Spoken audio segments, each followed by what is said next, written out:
우리는 지난 몇 달 동안 우리 로마서의 그 교리와 또 우리 믿음의 본, 또 구원의 도에 관해서 말씀을 나누고 12장에서부터 시작해서 성도의 교회 생활, 성도의 일반 생활, 성도의 시민 생활, 그리고 신앙인의 중요한 덕목, 그리고 지난 시간에 우리 성도가 가져야 할 영적 마음가짐에 대해서 말씀을 나눴습니다.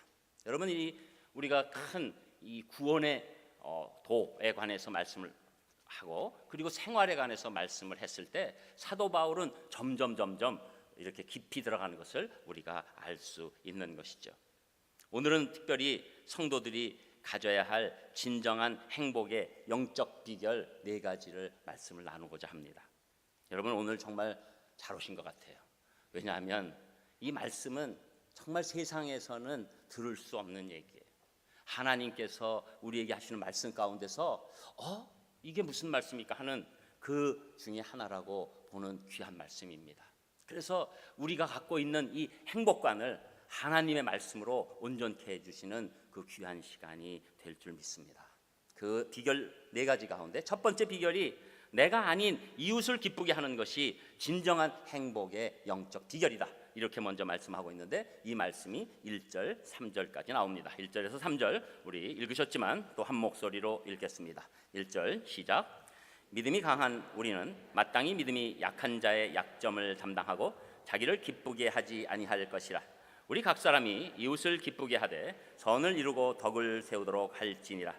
그리스도께서도 자기를 기쁘게 하지 아니하셨나니 기록된 바 주를 비방하는 자들의 비방이 내게 미쳤나이다 함과 같으니라. 아멘.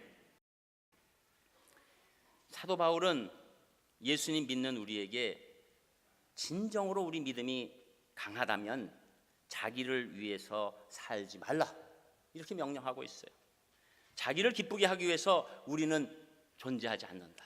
우리 크리스찬들은 나를 기쁘게 하기 위해서 존재하지 않는다, 그 대전제를 우리에게 말씀하고 있습니다. 여러분, 여기서 우리가 세상에서 얘기하고 있는 일반적인 행복론과 극명하게 충돌됩니다. 여러분, 사실 우리가 이렇게 어려운 민족 가운데서 이렇게 어렵게 여기까지 올 때 사실 무슨 우리 자신의 행복에 관한 생각들이 별로 없었고, 다만 너 뭐 될래? 이런 식의 질문이 많았습니다. 그런데 이 사이는 점점 현대화되고 교육 수준도 높아지고 우리 경제 수준도 올라가면서 우리에게 가장 중요한 것, 내가 행복하게 되는 것, 또 우리 부모로서도 자녀에게 네가 행복하게 사는 게 내 행복이다, 이렇게 얘기하게 돼서 다 내 행복에 집중하고 있는 것이죠. 그런데 오늘 성경은 다르게 얘기하는 거예요. 일반적인 행복론의 근간, 다른 거 신경 쓰지 말고 너를 기쁘게 하라, 너를 행복하게 하라. 그런데 성경에서는 이것이 사실상 불가능하다고 얘기하는 거예요. 인간은 죄성이 깊어서 나를 행복하게 하고 기쁘게 하려고만 할 때 그 일들이 이루어져도 그 시간과 시효가 금방 끝난다는 것입니다. 그래서 또 다른 것으로 나를 행복하게 하고 또 다른 것으로 나를 기쁘게 해야지, 또 행복감이 그때 찾아온다는 것이죠. 마치 우리가 살아가면서 갈증 날 때 설탕물 먹는 것과 똑같다는 거예요. 사막의 신기루 보는 것과 똑같다는 겁니다. 이상하게도 나의 행복에 집중하면 집중할수록 그 행복은 신기루처럼 없어져 버립니다. 그 기간이 굉장히 짧다는 거예요. 그런데 오늘 성경의 말씀은 오히려 약한 자의 약점을 담당하고 자기를 기쁘게 하지 말고 이웃을 기쁘게 하라, 이렇게 말씀해 주는 것이죠.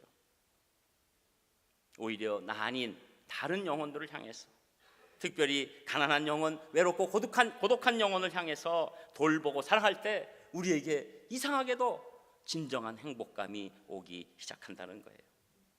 여러분, 물론 이웃을 기쁘게 하라는 것이 무조건 다른 사람의 마음에 들게 하라는 것이 아닙니다. 나쁜 일인 줄 알면서 사람들의 비유를 맞추고 아첨하기 위해서 가담하고 협력하는 것, 이것은 이웃을 기쁘게 하는 일이 아닙니다. 그래서 2절에 보면 우리 각 사람이 이웃을 기쁘게 하되 선을 이루고 덕을 세우도록 할지니라.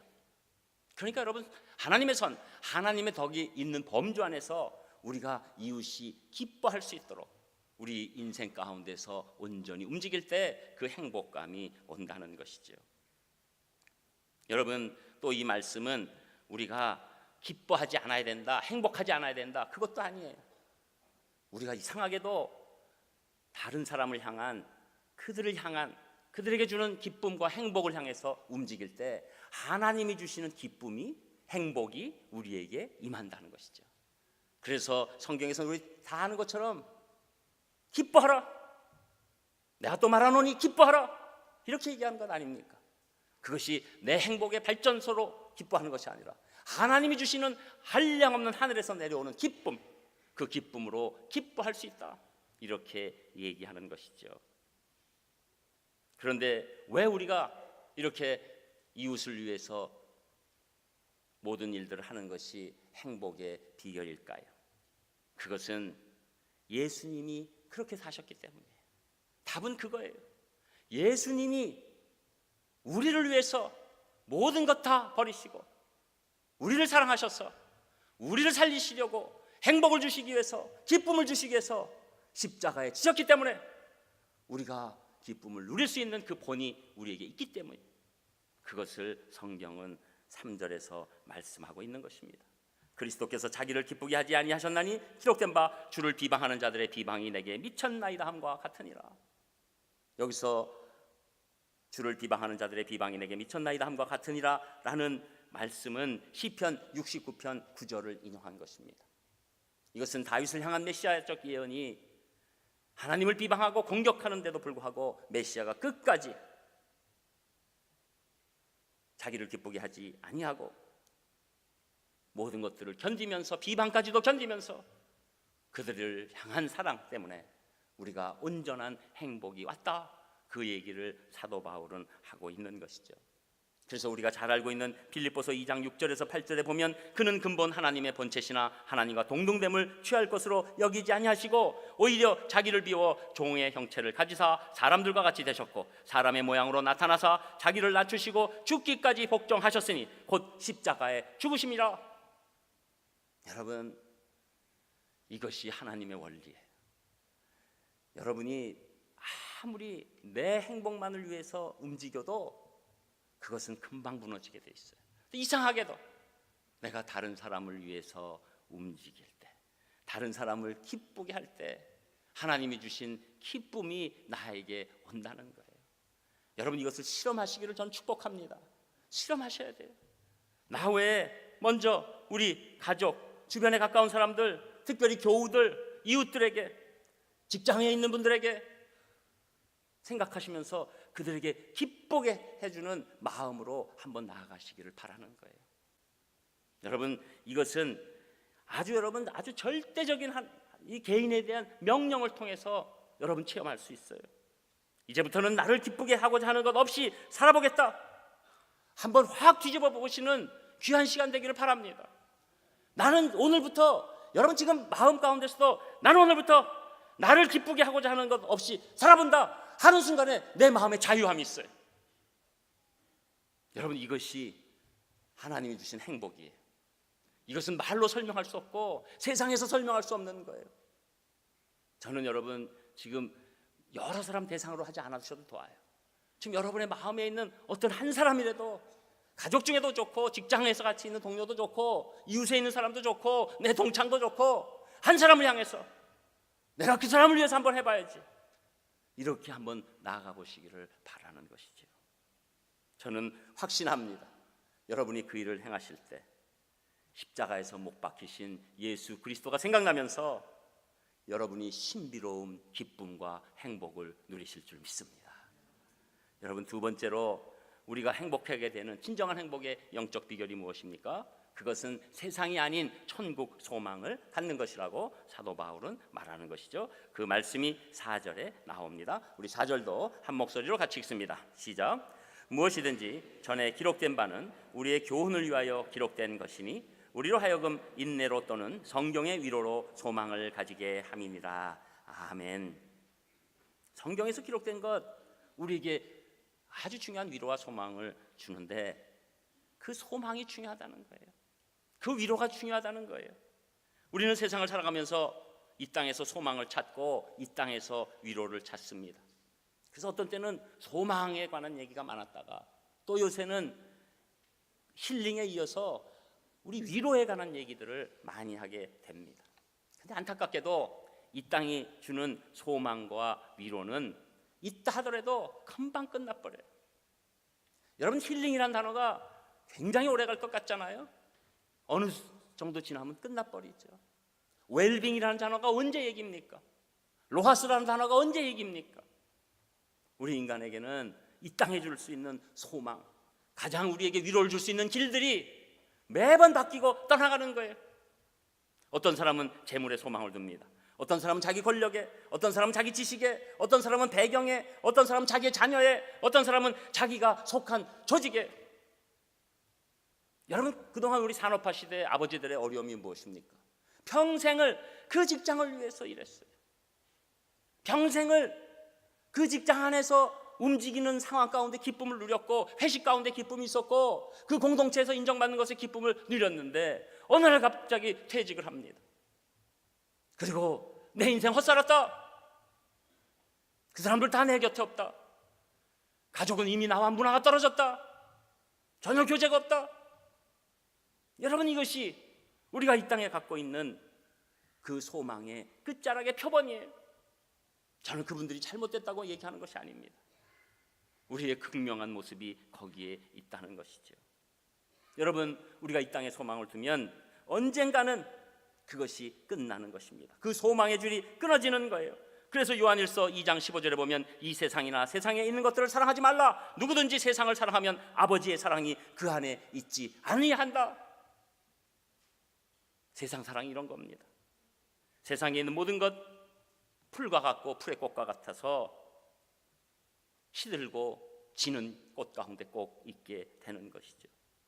또 우리가 살아가면 내 깐에는 가장 강력한 줄이라고 믿지만 그 줄은 언젠가는 끊어지는 줄이 되는 것이죠. 여러분, 그래서 성경에서 히브리서 6장 19절에 보면 이 소망을 영혼의 닻이라고 얘기합니다. 이 소망을 가지고 있는 것은 영혼의 닷 같아서 견고하여 휘장 안에 들어가나니. 하나님께서 우리에게 주신 그 소망은 바다에 깊이 내린 닷 같아서 어떤 풍파가 와도 그 배가 떠나가지 않는다는 거예요. 딱 지키고 있다는 거죠. 그 소망이 무슨 소망입니까? 예수 그리스도를 믿어서 오는 천국 소망인 줄 믿습니다. 천국 소망이 오히려 우리의 행복의 근원이라는 거예요. 여러분, 빌리 그레엄 목사님, 유명한 목사님의 친구분의 얘기를 듣고 큰 감화를 받았다는 내용이 있는데 그건 다른 게 아니에요. 그 친구가 밤에 산에서 길을 잃어가지고 있을 때 막 헤매고 아무리 다녀도 못 찾고 있을 때 산장지기를 만났을 때, 당신 길을 잃으면 밑으로 내려가지 말고 위로 올라가라. 위로 올라가서 내려갈 길을 보고 그 다음에 내려가면 당신은 꼭 산다. 이런 얘기를 했다는 거예요. 여러분, 우리 생각에는 이 땅의 소망을 갖고 이 땅에 좋은 것 잡고 막 움직이면 내가 영원한 소망 가운데 있을 줄 알죠. 그러나 그것은 길을 잃는 것입니다. 헤매는 것입니다. 오히려 우리가 천국 소망을 갖고 그 소망 가운데 하늘에서 우리의 이 땅을 바라보기 시작할 때, 내 삶을 바라보기 시작할 때, 내 세상을 바라보기 시작할 때 한량없는 하나님께서 주시는 인도함이 우리 가운데 임한다는 것이죠. 그 인도함을 받으면 그 인도함 때문에 우리가 행복해진다는 것입니다. 여러분, 천국 소망이 이 세상 살아가는데 관계없다고 생각하는 것 착각입니다. 천국 소망이 있는 자들이 이 세상에 온전한 발걸음으로 걸어가는 줄 믿습니다. 여러분, 어떤 일이 있어도, 이 땅에 모진 풍파가 있어도 여러분, 천국 소망으로 위로 올라가셔서 내 인생을 바라보시기를 주님의 이름으로 축복합니다. 그때 우리에게 주시는 한량없는 행복감이 몰려오게 되는 것이죠.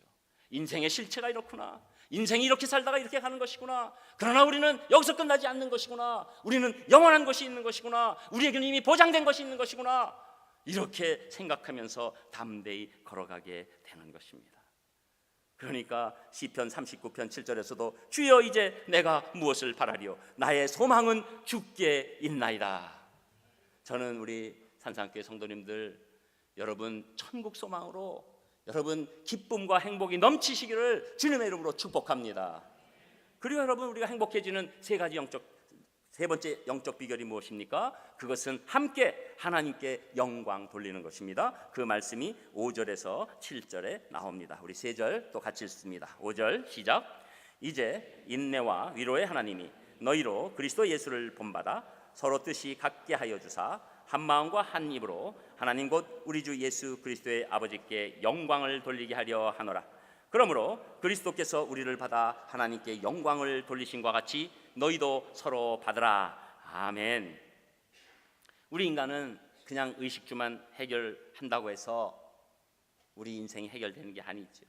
동물이야 의식주 해결되면 해결되는 것이죠. 근데 정말로 우리 인간만 하나님께 영광 돌릴 때 우리 인간에게 힘과 능력이 오고 행복감이 온다는 것입니다. 하나님이 사람을 창조하신 목적은 이사야는 분명히 말씀합니다. 이사야서 43장 21절에 보면 이 백성은 내가 나를 위하여 지었나니 나를 찬송하게 하려 함이니라.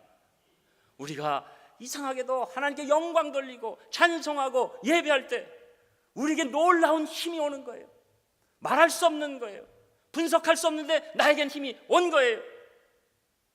여러분, 그렇게 영광 돌리게 된 우리 인간이지만 안타깝게도 우리가 영광을 돌리지 못하는 이 죄인됨이 문제예요. 그래서 우리가 죄가 오는 순간 하나님께 영광을 온전히 돌릴 수 없는 안타까운 존재로 바뀐 것이죠. 그래서 로마서 3장 23절에 보면 모든 사람이 죄를 지음으로 말미암아 하나님의 영광에 이르지 못하더니, 죄에 들어갔더니 하나님의 영광에 이르지 못한다. 죄와 하나님의 영광이 이렇게 깊은 관련이 있는 거예요. 이 죄가 떠나가야지 하나님께 영광 돌릴 수 있는 것입니다. 이 죄가 어떻게 떠나갑니까? 예수 그리스도의 보혈로 떠나가는 줄 믿습니다. 예수 그리스도를 온전히 믿는 자에게 하나님의 영광이 나타나는 줄 믿습니다. 그러니까 우리는 이제는 영광 돌릴 수 있는 자가 된 거예요. 죄의 문제가 해결되고 하나님께 영광 돌릴 수 있는 놀라운 사람으로 바뀐 것입니다. 그래서 인내로 위로로 기다리셨던 하나님께서 예수 그리스도를 믿게 하신 역사가 우리 가운데 임할 때 우리는 정말로 놀라운 진실한 예배로, 신령과 진정의 예배로 하나님께 영광으로 나아갈 수 있는 것이죠. 그래서 이 하나님 앞에 나아가는 이 영광 돌린다는 것, 이거 너무나 소중한 건데 이게 막상 그렇게 쉬운가요? 쉽지 않아요. 여러분, 우리가 맨 처음에 신앙생활 할 때 가장 소중히 얘기하는 게 뭡니까? 예수님 믿고 예배에 참여하라, 그거잖아요. 사형리의 뒷부분에 보면 이제 예수님 믿었으니 당신 각 교회에서 예배에 꼭 참여하십시오. 가까운 교회 나가셔서 꼭 예배에 참여하십시오. 그거를 1순위로 얘기해요. 왜 그렇습니까? 예배로 나가기 전부터 우리가 한 마음 한 뜻이 돼서 그렇게 나갈 수 있나요? 아니죠. 오직 하나, 예배에 나가십시오. 예수님 믿으면 예배에 나가는 게 1순위로 그거 하나만 한 마음 한 뜻으로 나가는 거예요. 그런데 놀랍게도 예배 가운데서 우리가 같이 찬송하고 같이 말씀을 듣고 같이 기도하는 가운데서 이상하게 우리가 한 마음 한 뜻으로 변하기 시작하는 거예요. 놀라운 역사죠. 여러분, 어떤 분은 사실은 나 누구 때문에 나 예배 드리기 싫어. 그 인간 조기조기 앉아 있는데 맨날 그 앞에 딱 앉아가지고 나 그냥 그 인간 또 만나나? 이런 분도 있을 수 있어요. 어떤 분은 해가지고 하는데 거기서 찬송하는데 이상한 소리를 한단 말이야. 그거 듣기 싫어가지고 못 나가겠어. 여러 가지. 거기 교회에서 예배 나가려고 그러면은 그 밑에서 이상하게 밥 냄새가 올라와가지고 이게 이런저런 해가지고 그런데 그냥 예배 나온 거예요. 근데 놀라운 거는 예배 드리고 나면 그 생각이 없어져 버렸어요. 왜 그렇습니까? 오직 하나님께 영광 돌려야지. 그 마음 하나로 나갔더니 성도들의 마음이 한 마음 한 뜻이 된다는 것입니다. 여러분, 저는 우리 교회 예배 잘 드렸는지 안 드렸는지 어디서 아는지 아세요? 식당과 성가대실을 지나가다가 알게 돼요. 예배 잘 드린 날은 식당이 그냥 벅적지근합니다. 그냥 그 안에 그냥 서로 얘기들이 있고 활기가 있어요. 얼굴에 밝은 기쁨이 있어요. 여러분은 그냥 혼자 왔다 갔다 하시니까 몰라도 전 단체적으로 이렇게 왔다 갔다 하시는 걸 보니까 거기에 힘이 있어요. 특히 성가대 장성 소리가 엄청 커져 있어요. 여러분, 이왕 성가대 얘기 나왔으니까 미국 통계에 의하면 거의 미국은 대부분 자기가 교인이라고 생각하고 그러다가 점점 이제 크리스마스랑 부활절만 나가는 사람으로 많이 바뀌어서 문제지만 어쨌거나 다 교인으로 생각할 때 통계를 내볼 때 굉장히 정확한 통계. 우리 성가대원과 목회자들이 보통 7, 8살 더 산다는 거예요. 여러분 샘나시죠? 그래 너네들 오래 살아라 막 이러시는 분. 근데 여러분 예배 잘 드려도 같이 오래 사는 거니까 너무 그렇게 떠오르지 마세요. 저는 성가대원들 오래 살 줄 믿습니다. 여러분 이렇게 같이 제가 그 경험을 들어요. 성가대원 가운데서 이제 어떤 일로 이렇게 밑에 내려가서 암만 해도 이렇게 말씀을 들을 때랑 성가대에 있을 때랑 이 차이가 난다는 거예요. 여러분 어쨌거나 성가대원이 일찍 나와서 준비합니다. 지각하는 분들 있다는 소문이 있으니까 개선해 주세요. 그런데 같이 이렇게 할 때 그때부터 벌써 우리 예배드리기 거의 1시간 전부터, 그리고 예배드릴 때 너무 차이가 있다는 거예요. 여러분 큰 책무 같죠? 그러나 성가대에 내리는 한량없는 은혜예요. 저는 그렇다고 해서 여러분이 다 성가되고 여기 이렇게 바꾸고 막 이러는 건 원치 않습니다. 이 정도는 충분하고 한 5분이나 10분만 더 왔으면 딱 좋겠어요. 네. 여러분 우리가 하나님에게 영광을 돌릴 때 신비한 행복감이 우리에게 임하는 줄 믿습니다. 여러분 그래서 우리는 함께 예배드려야 돼요. 어떤 분은 무교회주의자라고 해서 뭐 교회 나가야만 머리만 아프고 골치만 아프고 나 혼자 예배드리자. 그렇지 않습니다. 함께 예배드릴 때 하나님께서 성령님 통해서 우리에게 한량없는 은혜와 복과 그에 이은 행복감을 주시는 줄 믿습니다. 오늘도 저는 여러분들이 큰 행복에 젖으시기를 주님의 이름으로 축원합니다. 그리고 끝으로 선교로 하나님께 영광 돌리는 것, 이것이 우리 행복의 영적 비결이라고 말씀하는데 그 말씀이 8절 9절에 나옵니다. 우리 8절 9절도 함께 읽겠습니다. 8절 시작. 내가 말하노니 그리스도께서 하나님의 진실하심을 위하여 할례 추종자가 되셨으니 이는 조상들에게 주신 약속들을 견고하게 하시고 이방인들도 그 긍휼하심으로 말미암아 하나님께 영광을 돌리게 하려 하심이라 기록된 바, 그러므로 내가 열방 중에서 주께 감사하고 주의 이름을 찬송하리로다 함과 같으니라. 아멘.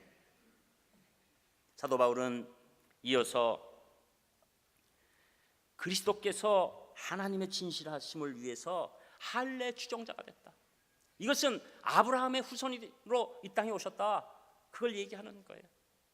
그런데 이 아브라함의 후손 유대인이죠. 유대인의 후손으로 오셨지만 믿지 않는 이방인을 위해서 이 땅에 또 오셨다, 그걸 얘기하고 있는 거예요. 그러니까 여러분 유대인들은 오늘 이 말씀 가운데서 이미 믿고 있는 사람을 상징하는 것이고 이방인들은 아직 믿지 않는 사람을 얘기하고 있는 거예요. 그래서 하나님께서 그리스도를 보내신 것은 바로 믿지 않는 자들을 구원하기 위해서 이 땅에 오셨다, 그것을 사도 바울이 얘기하고 있는 겁니다. 그 이방인들을 향한 하나님의 긍휼하심으로. 여러분 우리가 지금 5,000년 역사 가운데 우리가 믿게 된 게 130년 조금 넘었습니다. 하나님의 인내와 기다리신 가운데 우리가 믿는 자 됐는데 마치 우리는 수천 년부터 믿은 사람처럼 믿지 않는 사람들을 향해서 믿지 않으니까 저렇게 되지, 믿지 않으니까 영원히 죽는 거지, 어떻게 이렇게 얘기할 수 있겠습니까? 우리가 믿지 않을 때, 우리가 이방인 됐을 때, 그때 그리스도의 한량없는 사랑이 임했기 때문에 우리가 여기에 있는데 우리도 그 마음 가지고 믿지 않는 사람들을 구원해야 되지 않겠는가? 그래서 우리가 우리 민족뿐만 아니라 다른 민족까지도 구원하려고 할 때 그것을 선교라고 하는 것이고, 우리 민족을 향한, 믿지 않는 자들을 향한 우리의 구원의 도를 전도라고 하는 것 아니겠습니까? 그래서 우리 전도와 선교를 다 통칭해서 그냥 지금 선교라고 얘기하는 것이죠. 여러분 놀랍게도 이 하나님의 긍휼하심을 우리가 그 마음에 품고 다른 영혼들, 다른 믿지 않는 영혼들을 살려내기 시작할 때, 그리고 그들이 구원받아서 하나님의 영광 돌릴 때 우리에게 한량없는 행복감이 임한다는 거예요. 말로 표현할 수 없는 행복감이 임한다는 것입니다. 여러분 우리 산상교회는 너무나도 소중하고 귀한 교회인 것이 일찍부터 청소년 선교, 완전히 이 미션 필드의 타겟팅이 확실히 돼 있었어요. 청소년 그때는 그것이 그렇게 중요한지 몰랐어요. 근데 지금 와서 보니 이 청소년 선교에 하나님께서 이 우리의 사명 주신 것 얼마나 소중한 것인지 모릅니다. 또 청소년 중에서도 우리 유신고등학교, 창영고등학교, 배양유치원 또 아주대를 향한 집중적인 선교에 그 장을 열어주신 것 얼마나 감사한지 모르는 것입니다. 저는 거기에 힘을 주시면 우리가 북한 땅에 들어가서도 놀라운 우리 청소년 선교를 하게 될 줄 믿습니다. 여러분들이 거기에 참여하게 될 줄 믿습니다. 여러분, 이것이 우리에게 한량없는 행복감으로 다가오는 거예요. 여러분, 이것을 놓칠 수가 없는 거예요. 여러분, 우리가 예배만 잘 드리고 우리가 기뻐하기만 하고 그리고 우리끼리만 잘 먹고 잘 살고 전혀 사명 없고 미션 없는 삶을 산다는 건 이것은 하나님에 대한 배은망덕입니다.